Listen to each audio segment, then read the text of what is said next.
Mr. Speaker, with your permission, I would like to make a statement. And first, I want to express my deepest gratitude to Sue Gray and all the people who have contributed to this report, which I have placed in the library of this House and which the government has published in full today for everyone to read. I will address its findings in this statement, but firstly, I want to say sorry. And I'm sorry for the things we simply didn't get right, and also sorry for the way that this matter has been handled. And it's no use saying that this or that was within the rules, and it's no use saying that people were working hard. This pandemic was hard for everyone. We asked people across this country to make the most extraordinary sacrifices, not to meet loved ones, not to visit relatives before they died. And I understand the anger that people feel. But, Mr. Speaker, it isn't enough to say sorry. This is a moment when we must look at ourselves in the mirror and we must learn. And while the Metropolitan Police must yet complete their investigation, and that means there are no details of specific events in Sue Gray's report, I, of course, accept Sue Gray's general findings in full. And above all, her recommendation that we must learn from these events and act now. With respect to the events under police investigation, she says, and I quote, "No conclusions should be drawn or inferences made from this other than it is now for the police to consider the relevant material in relation to those incidents." But more broadly, she finds that there is significant learning to be drawn from these events, which must be addressed immediately across government. This does not need to wait for the police investigations to be concluded.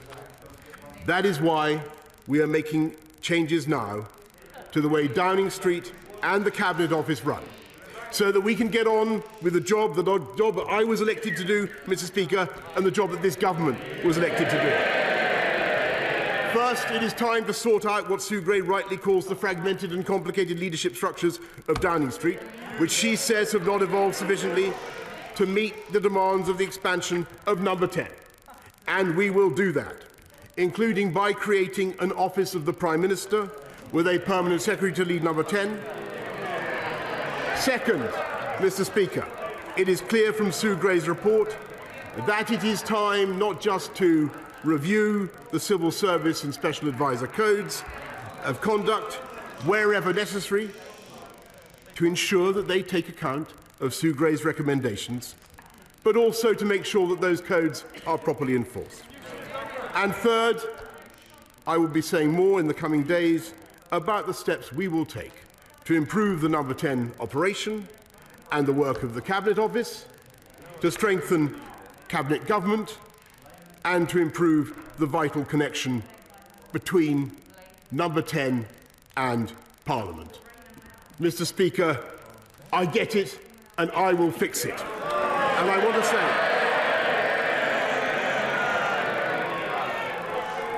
want to say, to the people of this country, I know what the issue is. Yes, Mr. Speaker, yes. It's whether this government can be trusted to deliver. And I say, Mr. Speaker, yes, we can be trusted. Yes, we can be trusted to deliver. We said that we would get Brexit done, Mr. Speaker, and we did. And we're setting up free ports around the whole United Kingdom. I've been to one of them today, which is creating tens of thousands of new jobs, Mr. Speaker. We said we would get this country through COVID, and we did. We delivered the fastest vaccine rollout in Europe and the fastest booster programme of any major economy, so that we've been able to restore people's freedoms faster than any comparable economy. And at the same time, we've been cutting crime by 14%, building 40 new hospitals and rolling out gigabit broadband, Mr. Speaker, and delivering all the promises of our 2019 agenda so that we have the fastest economic growth of the G7. We have shown that we have done things that people thought were impossible, Mr. Speaker, and that we can deliver for the British people. Mr. Speaker, I remind the benches opposite. The reason we're coming out of COVID so fast is at least partly because we doubled the speed of the booster rollout. And I can tell the House and this country that we are going to bring the same energy and commitment to getting on with the job, to delivering for the British people, and to our mission to unite and level up across this country, Mr. Speaker, and I commend this statement to the House. Hi everyone, George Stephanopoulos here. Thanks for checking out the ABC News YouTube channel. If you'd like to get more videos, show highlights, and watch live event coverage, click on the right over here to subscribe to our channel, and don't forget to download the ABC News app for breaking news alerts. Thanks for watching.